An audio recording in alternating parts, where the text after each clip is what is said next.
DevilNeverCry. Welcome to the next installment in a series of guides for Final Fantasy XVI.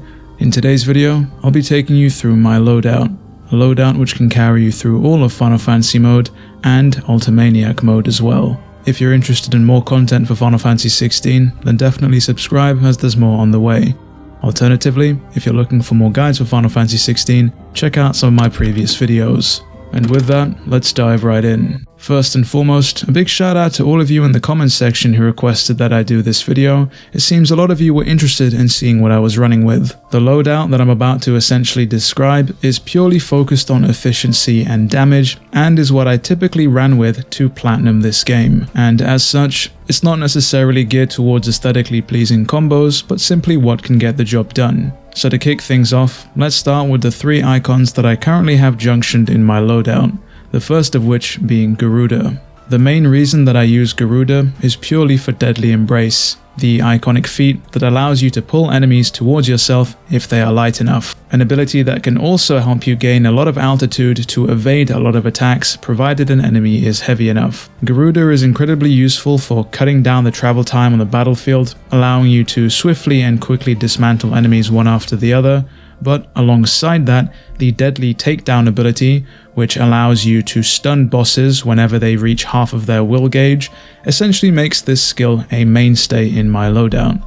I did initially run Phoenix early on, as some of you in the comments section had noticed, but I quickly ended up moving away from Phoenix because the iconic feat, Phoenix Shift, wasn't as useful overall as Deadly Takedown or Deadly Embrace, primarily because it held no iframes during the teleport animation, which meant that you were left vulnerable, and quite often I find myself getting hit from straight attacks. Up next, and honestly this should come as no surprise, I have Odin in my second icon slot, and this essentially is purely for Zantetsuken, or the Zan as we all have come to know and love. Regardless of what difficulty you're playing on, whether it's Ultimaniac on the arcade mode or on Final Fantasy mode in New Game Plus, Zantetsuken level 5 still decimates and clears out entire groups of enemies like they're nothing. And because my playstyle in this game and how I approach combat encounters largely focuses on aggression, overwhelming the enemy and just defeating them before they can pull out their big bag of tricks, Odin is definitely a mainstay in my loadout and has been ever since I acquired him right at the very end of the game. The third and final icon that I have in my loadout is Shiva, and that's primarily because I find her iconic feat, Cold Snap, invaluable. Cold Snap, for those of you that don't know, allows you to freeze the battlefield with a precision dodge. And so Shiva and Cold Snap work quite well when paired with certain attacks such as Dancing Steel that have incredibly long startup animations. And because of my overall damage focused playstyle, it works quite well as it allows me to just pile on the damage and cycle through my abilities in relative safety. Some of you out there are probably thinking, by the founder, where's Titan? And unfortunately, because I feel that Titan suits a very counter-focused playstyle, it has been omitted from my loadout. If you do use Titan, primarily for his Titanic block, just make sure that your timing is on point, otherwise you can find yourself dying in just one hit on Ultimaniac mode if you misread an enemy's attack. And so now that we've covered the 3 icons that I have in my loadout, let's discuss the 6 iconic abilities that are also included. And before anybody gets confused, I have fully upgraded and mastered these abilities, which will allow me to place them anywhere that I want in my loadout, irrespective of which icons that I have equipped. First up is an ability that I only started using when attempting to seriously tackle Ultimaniac mode, and that is Will-o'-the-Wisps.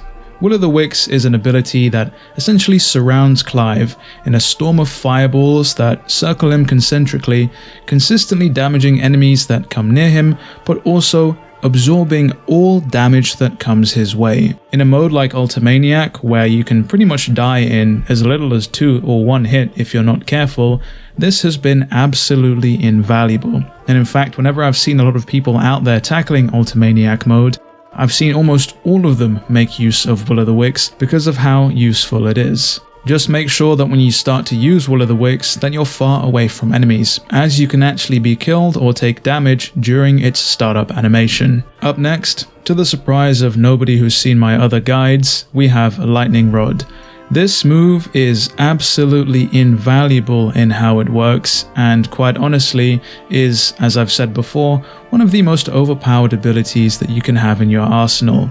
This essentially allows you to augment all of the attacks that Clive does, allowing them to do extra stagger damage and physical damage, provided you can aim all of your attacks. What's more, with some strategic placement, you can use Lightning Rod to have enemies stun themselves with their own attacks. The only drawback to Lightning Rod, of course, is that you do need to strategically place it, and it needs to be paired with a bunch of other abilities for it to reach its true potential. The third iconic ability in my loadout is Dancing Steel. With the way my gear and loadout is set up, all it takes is one single Dancing Steel, and I'm at level 5 Zantetsuken, allowing me to cash out on that sweet damage. This is primarily because I've got it paired with the Pull of Darkness +1 accessory, which boosts the amount of Zan that this move builds. Using Dancing Steel with the unupgraded version of the Pull of Darkness will still leave you 95% of the way towards a level 5 Zan, which still makes it quite a powerful combo. You just have to take care when employing its use, of course, as its lengthy startup animation leaves you completely vulnerable. The fourth ability in my loadout is Ramuh's Judgement Bolt. A single bolt of levin that does an incredible amount of damage on just one target. The only reason that I use this ability is because it does a guaranteed amount of great damage on whatever target that you're currently locked onto without any chance of it missing.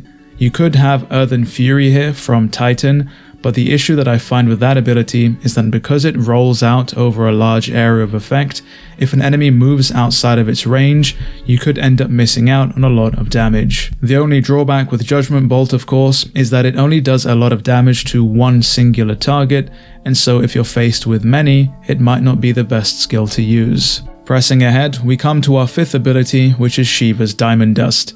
This again is another invaluable move for locking down large groups of enemies, as well as mini-bosses and bosses, thanks to the amount of will damage that this ability does. I believe out of all of the abilities that Clive has access to, Diamond Dust does the most stagger damage. Not only does it give Clive a little bit of breathing room, as it throws enemies back thanks to its large area of effect, but it also melts mini-bosses and bosses' stagger bar, leaving them stunned, which is definitely something you're going to want in Ultimaniac mode, as the quicker you can stun an enemy, the more likely you are to live. And last but certainly not least, we have Bahamut's Giga Flare, a penetrating beam of light that is capable of hitting multiple enemies at once if you've lined it up perfectly, but also a move that does a tremendous amount of physical damage and, thanks to its multi-hitting nature, works quite well with Lightning Rod. Looking at this loadout, you'll probably notice a few things.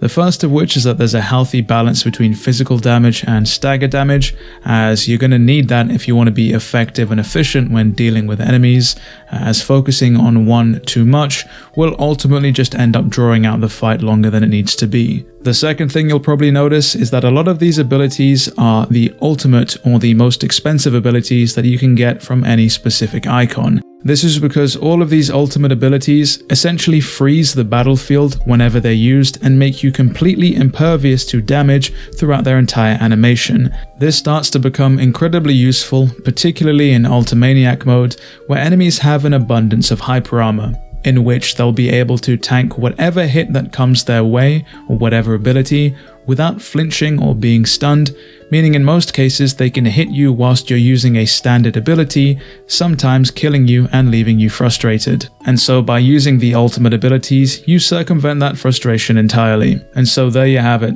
That is the loadout that I used to conquer Final Fantasy XVI's Platinum Trophy, and is a loadout that will help you get to the end of whatever Ultimaniac mode stage you're facing, provided you use it effectively. If you enjoyed today's video or found it helpful, leave a like and subscribe, as there's more on the way. If you feel there's a skill or ability that I'm sleeping on, let me know down in the comments below. And with all that said and done, it has been me, DevilNeverCry. I'd like to thank all of you for watching, and as always, I'll see you all next video.